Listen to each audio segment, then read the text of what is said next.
Welcome to the Wisp Mama Bear Podcast, episode 22. I'm your host, Sarah Yacoub. Today's topic, Twilight Zone Politics. As a mother of 4, bonus mom to another 3, my husband and I have experienced our fair share of owies. One thing I always find so interesting is the role of parental reactions in the child's response to something minimally painful or scary. Picture this, toddler trips and falls down. Even where there is no serious injury, the natural reaction is to gasp and see if that toddler is okay.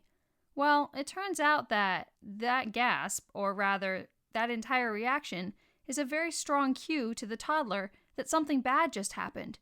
You're worried, they're now worried, cue in the tears and meltdown. Something interesting happens when the reaction of the parent changes. Assuming we're still talking about a fall that results in no serious physical injury, where the parent doesn't react in shock and horror, where the parent stays upbeat, calm, and positive, the toddler will generally respond accordingly. No meltdown. The takeaway? We take cues about how we're supposed to respond from those around us. This phenomenon isn't just reserved for small children. How many can relate to being in the hospital where the energy of the doctors and nurses affects our perception of the seriousness of the situation? There's a great meme floating around social media that says, if you ever see me running, you should run too, as I'm probably running from something really bad. I don't run. Doctors and nurses are not worried. I'm not worried. They start sounding panicked and, danger, Red Robinson, something is very seriously not okay. Turns out we do this in politics. Well, more specifically life in general. I should say politics exploit this phenomenon in a way that is, well, maddening. Let's look at some examples.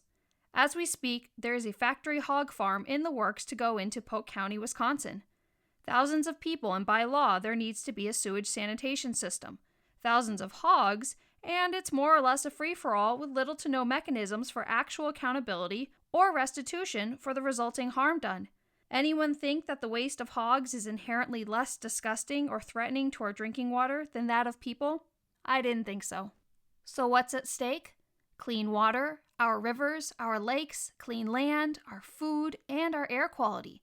While this factory farm will be up in Polk County to the north of us because we share a watershed, poisoning the land and water of Polk County doesn't limit the damage to the people of Polk County. How is this happening? Why are not more people rising up against corporate polluting by companies that have already wreaked havoc in other states?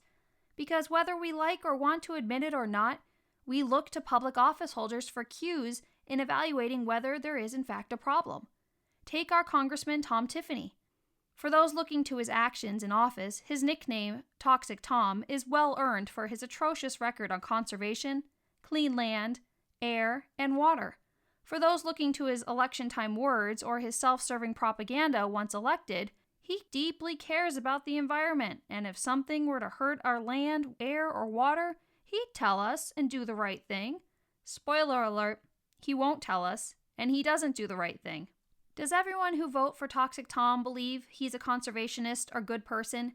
I have to believe not. His career history in petroleum distribution is not a mystery. His record of letting polluters write their own self-serving legislation is not a well-kept secret. But, playing devil's advocate, consider the following. If we believe Tom Tiffany is personally invested in clean water as a matter of his personal interests, given that he operates a business called Wilderness Cruises, then it is not a stretch to think that he'll protect our water. Whether he does so because he cares about anyone else or whether he does so out of his own self-interest, our water is protected the same, right? Well, that's what he and dark money special interests spend millions of dollars to try to make us believe. What's the truth? The truth is, Toxic Tom was the deciding vote on a bill that insulated lead paint companies from responsibility for the harm they caused families and children.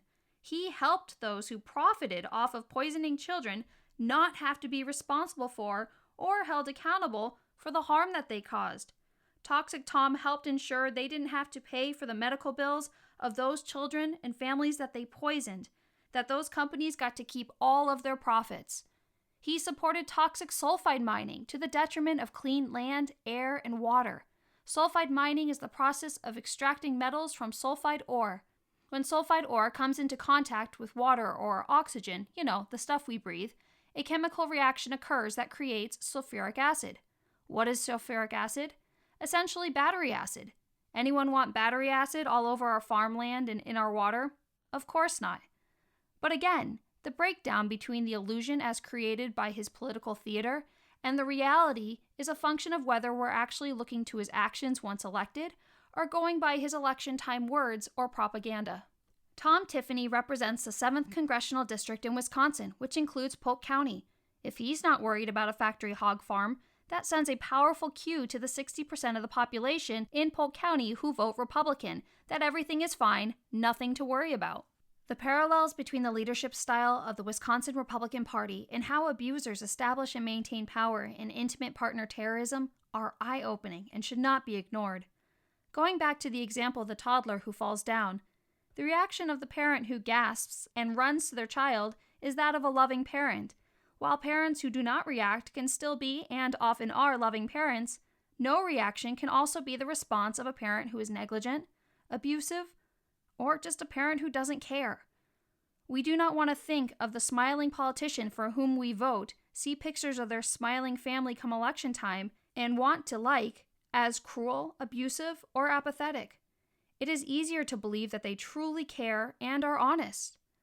Facing the truth about politicians like Tom Tiffany isn't easy, especially in places with a lot of pressure to self-identify as or vote Republican. Which is more socially convenient? Continue believing the lie and feel good about voting for someone like Tom Tiffany, or face the truth and shoulder the choice of whether to speak up in the presence of friends and family who will still speak for the lie. Tom Tiffany isn't sounding the alarm about the factory hog farm in Polk County because he enjoys the financial support of those behind it. For voters who want to believe they are on the right side of history voting Republican, his silence sends a confusing message. Well, what about the money? Surely the money that comes to Polk County is worth it, right? No. Whatever financial gains to be made in the short term pale in comparison to the costs of the pollution to our clean water, our land, and air in the long term. This will hurt farming, recreation, tourism, housing values, public schools, our communities overall. Who wants to go on vacation to bathe in pig shit?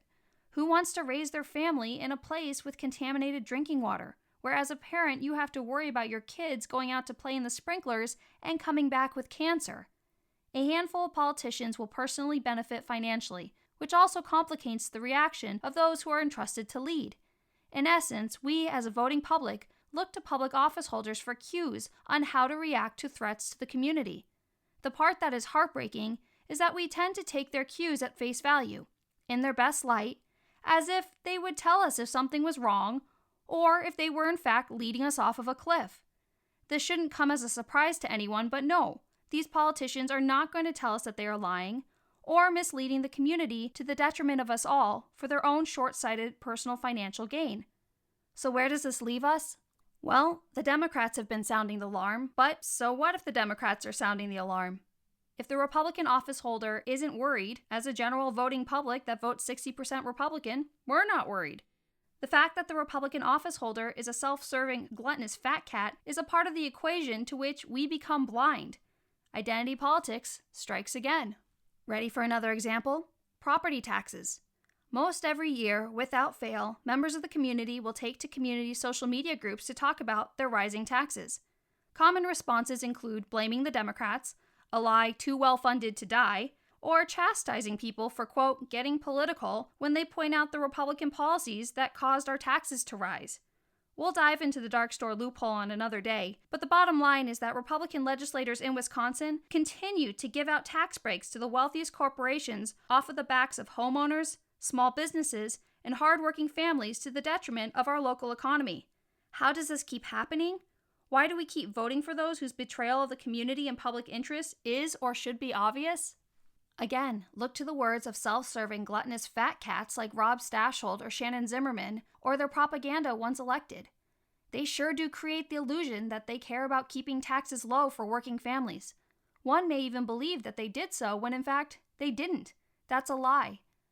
We start putting in the work to pay attention to their actions once elected, or rather inactions, and failures to go to bat for working families, and the truth becomes more clear.